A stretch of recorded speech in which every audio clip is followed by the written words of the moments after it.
2023 में छठ पर्व कब है और क्यों मनाया जाता है? छठ पर्व या छठ पूजा कार्तिक शुक्ल षष्ठी को मनाया जाने वाला लोक पर्व है। इसे सूर्य षष्ठी के नाम से भी जाना जाता है। यह पर्व दिवाली के 6 दिन बाद मनाया जाता है। यह पर्व मुख्य रूप से उत्तर भारत के राज्य बिहार, झारखंड और पूर्वी उत्तर प्रदेश में बड़े ही धूमधाम से मनाया जाता है। छठ पूजा में सूर्य देव और षष्ठी मैया की पूजा और उन्हें अर्घ्य देने का विधान है।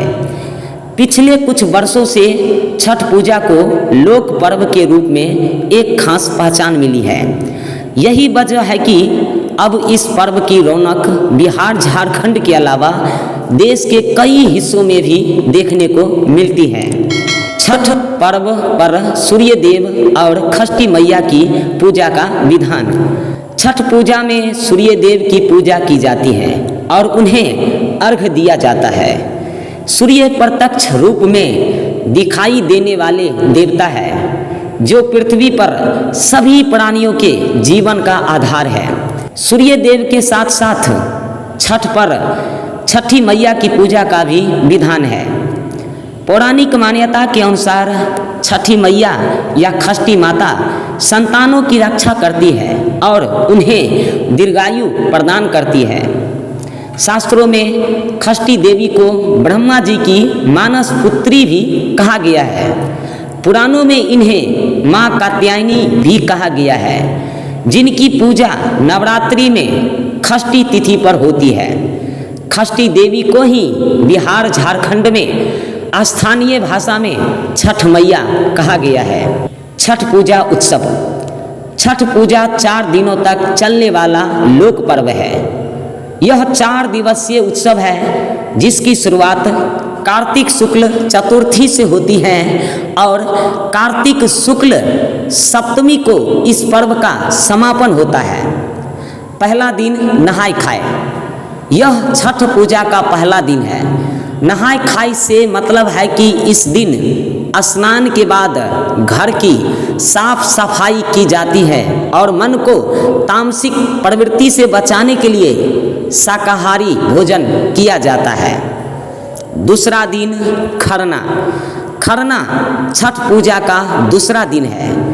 खरना का मतलब पूरे दिन के उपवास से है। इस दिन व्रत रखने वाले व्यक्ति जल की एक बूंद तक ग्रहण नहीं करता है। संध्या के समय गुड़ की खीर, घी लगी हुई रोटी और फलों का सेवन करती है। साथ ही घर के बाकी सदस्यों को इसे प्रसाद के तौर पर दिया जाता है। तीसरा दिन संध्या अर्घ्य।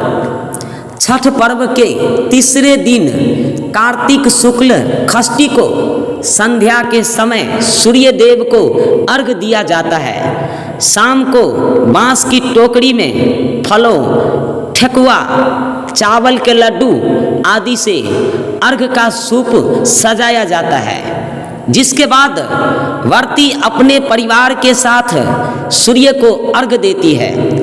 अर्घ्य के समय सूर्य देव को जल और दूध चढ़ाया जाता है और प्रसाद भरे सूप में छठी मैया की पूजा की जाती है।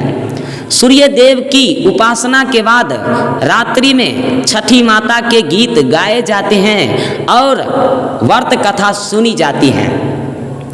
चौथा दिन उगते हुए सूर्य को अर्घ्य दिया जाता है। छठ पर्व के अंतिम दिन सुबह के समय सूर्य देव को अर्घ्य दिया जाता है। इस दिन सुबह सूर्योदय से पहले नदी के घाट पर पहुंचकर उगते सूर्य को अर्घ्य देते हैं। इसके बाद छठ माता से संतान की रक्षा और पूरे परिवार की सुख शांति का वर मांगा जाता है। पूजा के बाद व्रती कच्चे दूध का शरबत पीकर और थोड़ा प्रसाद खाकर व्रत को पूरा करती हैं, जिसे पारण या परना कहा जाता है। 17 नवंबर 2023 को नहाय खाए। 18 नवंबर 2023 को खरना। 19 नवंबर 2023 को संध्या अर्घ्य और 20 नवंबर 2023 को उगते हुए सूर्य को अर्घ दिया जाएगा। 2023 में छठ पूजा 19 नवंबर को है। छठ पूजा विधि। छठ पूजा से पहले निम्न सामग्री जुटा ले और फिर सूर्य देव को विधि विधान से अर्घ दे।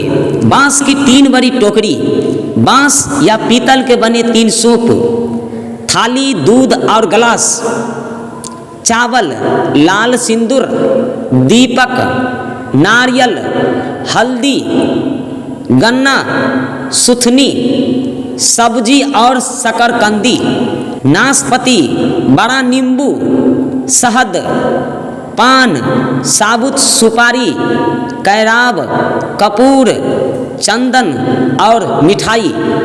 प्रसाद के रूप में ठेकुआ, मालपुआ, खीर पूरी, सूजी का हलवा, चावल के बने लड्डू ले। अर्घ देने की विधि। बांस की टोकरी में उपरोक्त सामग्री रखे। सूर्य को अर्घ देते समय सारा प्रसाद सूप में रखे और सूप में ही दीपक जलाए। फिर नदी में उतरकर सूर्य देव को अर्घ दे।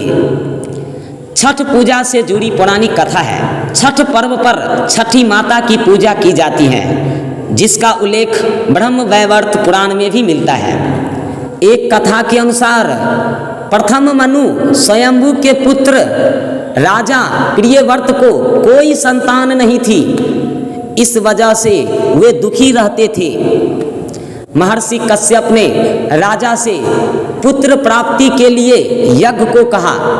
महर्षि की आज्ञा अनुसार राजा ने यज्ञ कराया। इसके बाद महारानी मालिनी ने एक पुत्र को जन्म दिया, लेकिन दुर्भाग्य से वह शिशु मृत पैदा हुआ। इस बात से राजा और अन्य परिजन बेहद दुखी थे। तभी आकाश से एक विमान उतरा, जिसमें माता षष्ठी विराजमान थी। जब राजा ने उनसे प्रार्थना की, तब उन्होंने अपना परिचय देते हुए कहा कि मैं ब्रह्मा की मानस पुत्री षष्ठी देवी हूँ। मैं विश्व के सभी बालकों की रक्षा करती हूँ और निसंतानों को संतान प्राप्ति का वरदान देती हूँ। इसके बाद देवी ने मृत शिशु को आशीष देते हुए हाथ लगाया, जिससे वह जीवित हो गया। देवी की इस कृपा से राजा बहुत प्रसन्न हुए और उन्होंने षष्ठी देवी की आराधना की। ऐसी मान्यता है कि इसके बाद ही धीरे धीरे हर ओर इस पूजा का प्रचार प्रसार हो गया। छठ पूजा का धार्मिक और सांस्कृतिक महत्व। छठ पूजा धार्मिक और सांस्कृतिक आस्था का लोक पर्व है। यही एकमात्र ऐसा त्योहार है जिसमें सूर्य देव का पूजन कर उन्हें अर्घ दिया जाता है। हिंदू धर्म में सूर्य की उपासना का विशेष महत्व है। वे ही एक ऐसे देवता है जिन्हें प्रत्यक्ष रूप से देखा जाता है। वेदों में सूर्य देव को जगत की आत्मा कहा जाता है। सूर्य के प्रकाश में कई रोगों को नष्ट करने की क्षमता पाई जाती है। सूर्य के शुभ प्रभाव से व्यक्ति को आरोग्य, तेज और आत्मविश्वास की प्राप्ति होती है। वैदिक ज्योतिष में सूर्य को आत्मा, पिता, पूर्वज, मान सम्मान और उच्च सरकारी सेवा का कारक कहा गया है। छठ पूजा पर सूर्य देव और षष्ठी माता के पूजन से व्यक्ति को संतान, सुख और मनोवांछित फल की प्राप्ति होती है। सांस्कृतिक रूप से छठ पर्व की सबसे बड़ी विशेषता है इस पर्व की सादगी, पवित्रता और प्रकृति के प्रति प्रेम। खगोलीय और ज्योतिष दृष्टि से छठ पर्व का महत्व। वैज्ञानिक और ज्योतिषीय दृष्टि से भी छठ पर्व का बड़ा महत्व है। कार्तिक शुक्ल पक्ष की षष्ठी तिथि एक विशेष खगोलीय अवसर, जिस समय सूर्य धरती के दक्षिणी गोलार्ध में स्थित रहता है। इस दौरान सूर्य की पराबैंगनी किरणें पृथ्वी पर सामान्य से अधिक मात्रा में एकत्रित हो जाती है। इन हानिकारक किरणों का सीधा असर लोगों की आँख, पेट और त्वचा पर पड़ता है। छठ पर्व पर सूर्य देव की उपासना और अर्घ देने से पराबैंगनी किरणें मनुष्य को हानि न पहुंचाए, इस वजह से सूर्य पूजा का महत्व और बढ़ जाता है। तो दोस्तों, अगर वीडियो पसंद आया हो तो वीडियो को लाइक और चैनल को सब्सक्राइब जरूर करें।